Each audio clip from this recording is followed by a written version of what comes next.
বিগত বছৰে এদিকেও দোল উৎসব আয়োজন হয় কেইদিনে আৰ কি কাৰ্যসূচী হয়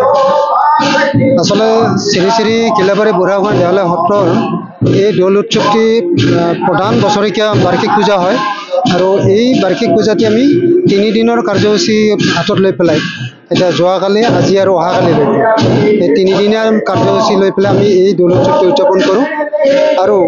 এই দৌল উৎসৱটি যিহেতু 7ম বৰষীয়া আমাৰ যিটো সনাতন ধৰ্মৰ নৱবৈষ্ণৱ ধৰ্মৰ অতিথি মহাপুৰুষ শ্ৰীমন্ত শংকৰদেৱ আৰু মাধৱদেৱে ইয়াক সমগ্ৰ অসমৰ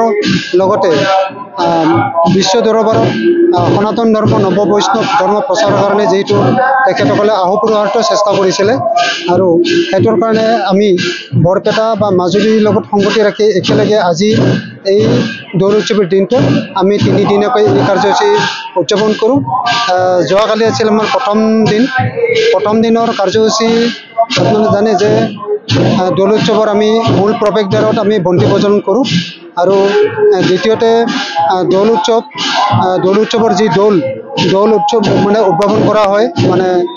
আমি মুখ্য প্ৰৱেশদ্বাৰৰ লগত সংগতি ৰাখি দৌলৰ আমি উদ্বোধন কৰোঁ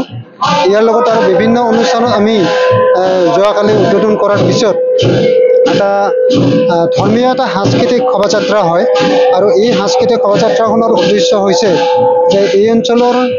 বিভিন্ন ধৰ্মাৱলম্বী বিভিন্ন জনগোষ্ঠীৰ মানুহক আমি একত্ৰীকৰণ কৰি এই অঞ্চলৰ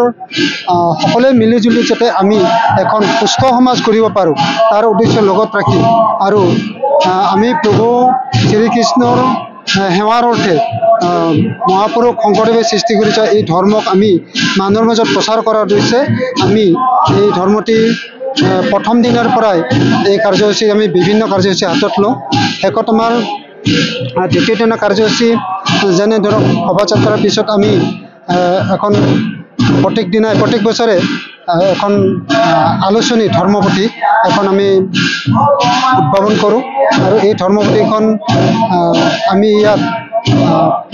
উদ্ভাৱন কৰাৰ লগতে বিভিন্ন অঞ্চলৰ গুণী জ্ঞানী ধৰ্মীয় ব্যক্তিসকলক মাতি আনি আমি ইয়াত ধৰ্মীয় সম্পৰ্কে যাতে মানুহক জ্ঞান দিব পাৰে বা জ্ঞান ল'ব পাৰোঁ সেইটোৰ কাৰণে আমি বিভিন্ন অঞ্চলৰ মানুহক ইয়াত নিমন্ত্ৰণ কৰি আৰু এই অঞ্চলৰ ৰাইজক আমি তেওঁলোকে স্বতঃস্ফূৰ্তভাৱে ইয়াত তেওঁলোকৰ অংশগ্ৰহণত ইয়াত বিভিন্ন ধৰ্মীয় শ্ৰীকৃষ্ণৰ বাণীসমূহ ইয়াত প্ৰচাৰ কৰা হয় আৰু সকলোৱে ইয়াত আঁকোৱালি লৈ ইয়াক গ্ৰহণ কৰে আৰু ইয়াত সমাজখনত যাতে শংকৰদেৱে শিকাই থৈ যোৱা শংকৰদেৱে দি থৈ যোৱা কৃষ্ণৰ বাণী গুণখিনি যাতে আমি সকলোৱে ল'ব পাৰোঁ তাৰ উদ্দেশ্যে আমি ইয়াত মঞ্চত কাৰ্যসূচী ৰাখোঁ তাৰপিছত আমাৰ সন্ধিয়াৰ ভাগত যেনে ধৰক আপোনাৰ মেঘদাহন কাৰ্যসূচী এটা থাকে আমি ভেলাঘৰ দাহন বুলি কওঁ গতিকে মেঘদাহন কাৰ্যসূচীত তাৰপিছত আমাৰ এই অনুষ্ঠানৰ দলৰ দ্বাৰা বন্তি প্ৰজ্বলন কৰা হয় গতিকে তেওঁ বন্তি প্ৰজ্বলন কৰাৰ পিছত সমগ্ৰ অঞ্চলত বন্তিৰ দ্বাৰা প্ৰজ্বলিত হোৱাৰ পিছত গোটেই অঞ্চলটো পোহৰেৰে মানে উজ্বলি উঠে তাৰ কাৰণটো হৈছে যে এই অঞ্চলৰ পৰা আৰু এই অঞ্চলৰে নহয় সমগ্ৰ ভাৰতবৰ্ষ সমগ্ৰ অসমত যাতে পৃথিৱীৰ পৰা আহোয়া বিপদ এইবিলাক যাতে নাহক সকলোৱে যাতে জীৱন ৰঙীন হয় তাৰ বাবে প্ৰাৰ্থনা কৰোঁ ভগৱানৰ ওচৰত আমি প্ৰাৰ্থনা কৰোঁ এনেকৈ ভেলাঘৰ দাহনৰ পিছত আমি ইয়াত মঞ্চত বিভিন্ন সাংস্কৃতিক আমি কাৰ্যসূচী ইয়াত গ্ৰহণ কৰোঁ আৰু ইয়াত প্ৰহণ আৰম্ভ হয় ধৰ্মীয়ভাৱে এনেকৈ ৰাতি আমাৰ যোৱাকালি ৰাতি পোহৰ হৈ গৈছে আজি ৰাতিপুৱাৰ পৰা যেনে আমাৰ গোসাঁই যেনে বিগ্ৰহ আমি ধৰালৈ নমাই আনিছোঁ নমাই আনি এতিয়া আমাৰ পূজা চলি আছে গতিকে ইয়াত যি ধৰ্মীয় সম্পূৰ্ণ বৈষ্ণৱ ধৰ্মৰ যিটো নীতি নিয়ম এই নীতি নিয়মৰ মাজেৰে আমি পূজা পাতলখিনি কৰোঁ আৰু এটা কথা জানিব আপোনালোকক জ্ঞাতাৰ্থে জনাইছোঁ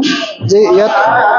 ৰাভা সম্প্ৰদায়ৰ বেছি মানুহ আছে যদিও ইয়াত সকলো জনগোষ্ঠীৰ মানুহ আছে দাস কলিতা মহন্ত মুছলিম সকলো সম্প্ৰদায়ৰ মানুহ আছে আৰু সকলো মানুহে আমি ইয়াত একত্ৰিত হৈ পেলাই এই পূজা পাঠখিনি আমি ইয়াত কৰোঁ নিৰ্বিশেষে আমি সমন্বয়ৰ হেতু যাতে আমি গঢ়িব পাৰোঁ তাৰ কাৰণে আমি প্ৰভুৰ ওচৰত ইয়াত আমি চৰণত কোনো নাই সকলোৰে ইয়াত প্ৰভুৰ ওচৰত চৰণত সেৱা লোৱা এপাহি ফুল দিয়াত কোনো বাধা নাই সকলোৱে ল'ব পাৰে আৰু ইয়াত আমি যিমান ভক্তগণ আহে হাজাৰ হাজাৰ ভক্তগণ আহে ভক্তগণৰ কাৰণে আমি ইয়াত মুক্ত হস্তে যিসকল ব্যক্তিয়ে আমাক ভোগৰ ব্যৱস্থা কৰি দিয়ে মানে খেজেৰিৰ মানে দান দিয়ে তেখেতসকল আমি মুক্ত হস্তে আটাইবিলাকে আমি ইয়াত ভোগৰ ব্যৱস্থা কৰি দিওঁ গতিকে এটা কথাত ক'ব গ'লে আমি শ্ৰীকৃষ্ণৰ যি বৈষ্ণৱ ধৰ্ম প্ৰচাৰৰ কাৰণে আৰু এই ধৰ্মৰ যোগেদি আমি সম্পূৰ্ণ মানৱ হ'ব নোৱাৰিলেও তেখেতৰ নীতি আৰু আদৰ্শক শৰণাগত কৰি আমি যাতে মানুহ হিচাপে সঁচা মানুহ হিচাপে সমাজ এখন সুস্থ সমাজ যাতে গঢ়িব পাৰোঁ তাৰ কাৰণে এই প্ৰভুই যাতে আমাক আশীৰ্বাদ দিব পাৰে সমাজখন যাতে আমি সুস্থভাৱে চলাই নিব পাৰোঁ তাৰ কাৰণে আমি প্ৰভুৰ ওচৰত প্ৰাৰ্থনা কৰাই এই দৌল উৎসৱৰ আমাৰ মূল উদ্দেশ্য আৰু অহাকালি আমাৰ সংহৰি উৎসৱলৈ গমন কৰিব প্ৰভুই আৰু আপোনালোকৰ জ্ঞাতাৰ্থে কৈ দিওঁ যে আমাৰ প্ৰভুই যেতিয়ালৈকে এই সংহৰি উৎসৱলৈকে গমন নকৰে বা নাযায় তেতিয়ালৈকে সংহৰি উৎসৱ তাত উদযাপন নহয় এইখিনি একদম এটা পূৰ্বপুৰুষ যাব লাগিব মানে তাৰপিছত সংহৰি উৎসৱ হয় মানে একেবাৰে আমাৰ গাঁৱলীয়া মানে গাঁৱৰ ভাষাত যিটো বিশ্বাস লোকবিশ্বাসটো হৈছে যে আমাৰ প্ৰভুই আগত হেনো যিটো শাক্ত ধৰ্মৰ মানুহবিলাক আছিল আমাৰ মানুহবিলাক গতিকে সৰু ভনী আৰু ডাঙৰ ভনীৰ এটা পৰিচয় আছে কাৰণে সৰু ভনী নহ'লে ডাঙৰ ভনীয়ে তাত পূজা উদযাপন নকৰে এনেকুৱা দ্বিতীয় কথা হৈছে আমি এতিয়া মাধৱদেৱৰ প্ৰিয় শিষ্য গোপালতাৰ শিষ্য পঢ়িয়া এটাই যিহেতু আমাৰ ইয়াত যিহেতু শিলা দৰ্শন আনি দিছিলে গতিকে শালগ্ৰামৰ এই উদ্ধৃতি দি আমি ইয়াত পঢ়িয়া এটাৰ নীতি আদৰ্শনা লৈ পেলাই যিহেতু ইয়াৰ পৰাই এই শালগ্ৰাম ব্যৱহাৰ পঢ়িয়া এটাই যিহেতু